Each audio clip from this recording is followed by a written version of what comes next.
Welcome back to Star Wars Fanatic, where we uncover the most chilling, unsettling truths behind the Star Wars universe and do deep dives into the characters and plots of the aforementioned Star Wars universe.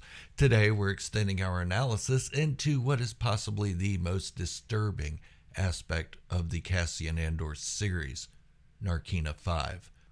The brutal prison where Cassian Andor and countless others find themselves trapped isn't just a labor camp. It's a place where the Empire perfects its psychological warfare. It's a place where the body is used to build, but the mind is broken beyond repair. What's fascinating about Narkina 5 isn't just the conditions that the prisoners face, but how those conditions are designed specifically to destroy their will to resist. There are no stormtroopers with blasters standing guard, no whips or chains. Instead, the Empire uses fear, isolation, routine, and false hope to control the inmates. And that's the key to understanding why Narkina 5 is so terrifying. It's not about keeping prisoners in line, it's about breaking them entirely, piece by piece, until they are more machine than man. Sounds familiar, doesn't it? And in the cruelest twist of fate, the men unknowingly help build the very machine that will define the Empire's reign of terror, the Death Star.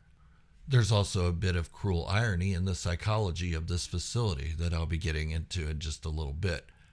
Let's explore how every aspect of Narkina 5 is a masterclass in psychological torment, showing us a side of the Empire we've only conjured up in our minds in the past. But before I get into it, here's a quick word from our sponsor, me. I know I say I make this channel possible through hard work and paying for everything, and that's kind of true. But it's really you who makes it as successful as it is. So thank you. And don't forget, the memberships are also a huge help. So go check out the tiers of membership and see if it's right for you. If not, no big deal. And stick around because near the end of this video, I'll be making a huge announcement. Be shocked, surprised, amazed, if you will. Do you have a wedgie? Don't pick it. Let someone else do it. That way your hands are free to subscribe to my channel. After you subscribe and your booty crack is free of obstruction, thank the one who liberated your rump with a tongue depressor. But subscribe to my channel now, and let's bring fun back into the Star Wars fandom. Aw, listen to the cute little voice. Ain't he a doll? Anyways, I could probably go on about the Cassian Andor series every day for a year and still not hit on all the nuances. But let's give it a try anyway. To begin, let's talk about the daily regimen the prisoners are forced to follow. At first glance, it may seem like nothing more than an efficient, militarized routine, a way to keep the men busy and productive. But there's something far more sinister happening here. Every second of their day is carefully regulated, down to the minute. There's no room for autonomy, no space for choice. The prisoners wake up, work, eat, and sleep according to the Empire's clock. It's a life reduced to its most basic functions, and this reduction is precisely the point. Routine is one of the most effective ways to erode a person's sense of self. It strips away the complexity of life, the spontaneity that allows individuals to feel human. Over time, the inmates stop thinking of themselves as people with dreams, desires, or agency. They become part of the machinery, functioning on autopilot, performing the same mind-numbing tasks day after day. Sound familiar? Sorry. The repetition becomes a kind of psychological cage, trapping them in a loop where time ceases to have meaning. And in that cage, rebellion becomes impossible to even imagine. When the prisoners lose their sense of time, they also lose their ability to plan for the future, to dream of escape. The Empire doesn't need bars to imprison these men. They've already locked them inside their own minds. The work itself plays a crucial role in the psychological breakdown. The prisoners are building complex machinery, but they have no idea what it's for. They're treated like mere components, expected to work quickly and efficiently, with no understanding of the larger picture. This is by design. In a typical prison, or even in the real world, work can give people a sense of purpose. But in Narkina 5, that sense of purpose is deliberately withheld. What's so terrifying about this kind of labor is that it feels utterly meaningless, like they're just building widgets or something. The prisoners are assembling parts, but to what end? They don't know, and the Empire makes sure they never find out. Without a sense of purpose, the men lose any connection to the value of their work. They're just going through the motions, day after day, building components for a machine they can't comprehend. The tragedy, of course, is that these components are for the Death Star, the ultimate symbol of the Empire's dominance. The prisoners are unknowingly contributing to the construction of a weapon that will destroy entire worlds, including their own, possibly. And yet they're kept in the dark, unaware that they are helping to build their own executioner. And none of that is more ironic than that of Cassian Andor, who builds the weapon that will one day kill him. The Empire's refusal to tell them what they're building is a form of psychological manipulation. By depriving the prisoners of knowledge, the Empire strips them of any sense of control. The men can't rebel against something they don't understand. They can't fight back against the system when they don't even know what role they play in it. This lack of awareness keeps them in line, but it also deepens their sense of hopelessness. They're not rebels or warriors, they're slaves, blind to the enormity of what they're being forced to do. But little does the Empire know, that's also part of the irony. They do, in fact, resist. Then there's the most iconic feature of Narkina 5, the electric floors. These aren't just a method of punishment, they're a constant looming threat that warps the prisoner's psychology. Unlike traditional prisons where guards are armed and violence is used to enforce order, Narkina 5 relies on the ever-present danger of the floors to keep the men in line. The floors aren't always on, but the knowledge that they could be activated at any moment is enough to instill paralyzing fear, especially in their barefooted little feet. This kind of psychological control is more powerful than physical violence and more effective. The prisoners are left barefoot, exposed, always vulnerable to the ground beneath them. They're hyper-aware of every step they take, of every moment they spend standing or sitting. Even when the floors aren't electrified, the possibility that they may be creates a state of constant anxiety. The guards don't need to patrol aggressively because the threat of the floor does the work for them. It's ever present.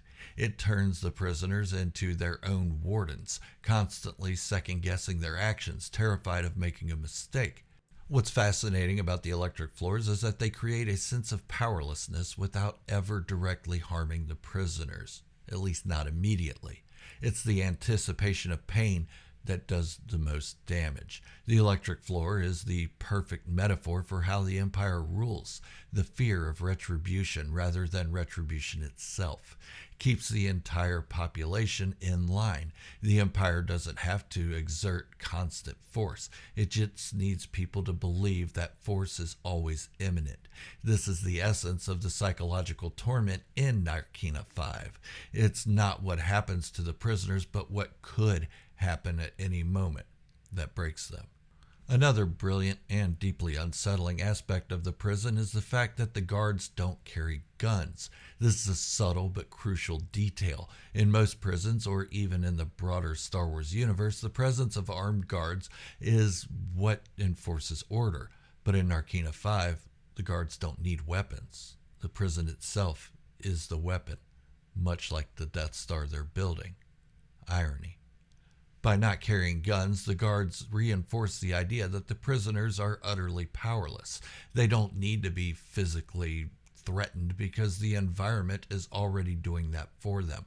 The guards are calm, almost detached from the violence of the prison. They don't engage in brutal beatings or aggressive policying. They don't have to. The electric floors, the regimented routine, and psychological manipulation, all of it ensures that the prisoners police themselves. This absence of guns also highlights how far gone the prisoners are in their mental degradation. Normally, disarmed guards would be seen as an opportunity for rebellion, but on Narkina 5, the psychological conditioning is so effective that the prisoners don't even consider it. Most of them. They've been trained to believe that rebellion is impossible, that escape is out of reach. The guards don't need weapons because the system is the weapon, and the prisoners are already defeated. One of the most insidious aspects of Narkina 5 is how the Empire uses boredom as a form of torture. The monotony of the work, combined with the sterile, lifeless environment, is a slow, quiet form of brutality. There's no color, no art, no music, nothing that would allow the prisoners to connect with their humanity. The lack of simulation is deliberate. The Empire doesn't want these men to think, to feel, to dream. They want them to exist in a state of suspended animation, alive but not truly living. Psychologically, this is devastating. Humans need stimulation to thrive. They need variety, creativity, and the freedom to make choices. In Narkina 5, those things are stripped away. The prisoners are kept in a state of sensory deprivation where every day feels the same, where nothing ever changes. Over time, this dulls the human spirit. The men stop talking, stop engaging with each other. They become isolated even in a room full of people. The Empire doesn't have to beat them into submission. It just lets the environment do the work.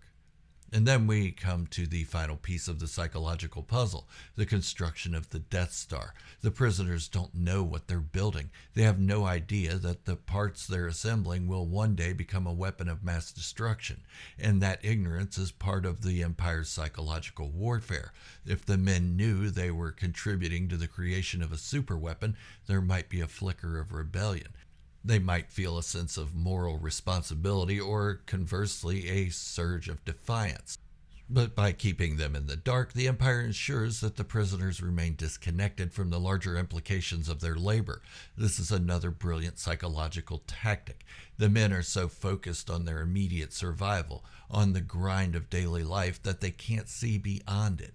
They are completely absorbed by the routine, by the threat of punishment, and by the illusion of eventual release. They've become cogs in a machine they don't understand, and that's precisely what the Empire wants. The less they know, the less they can resist. But the tragic irony of it all, the part that slings the most, is that these prisoners are unknowingly building the very weapon that will keep them and countless others under the Empire's thumb. The Death Star is a symbol of the Empire's absolute power. It's not just a weapon, it's a statement. It says, we are unstoppable. We can destroy entire planets, entire civilizations with the push of a button. The men of Narkina 5 are playing a direct role in the construction of this terror, yet they remain blissfully ignorant, and that ignorance is what keeps them compliant.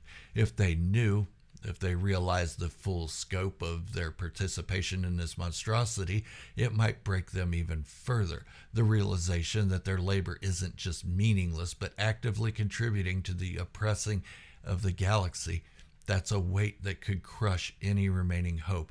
And hope, even in its most fragile form, is what keeps them alive. And then, of course, there's the final blow to the prisoner's psyche, the false hope of release. The Empire's bureaucracy tells these men that they have sentences, that there's a defined end to their suffering. They're giving numbers, countdowns, marks on a wall that promise eventual freedom. It's a cruel joke, one that dangles hope in front of them, but with no intention of ever fulfilling it.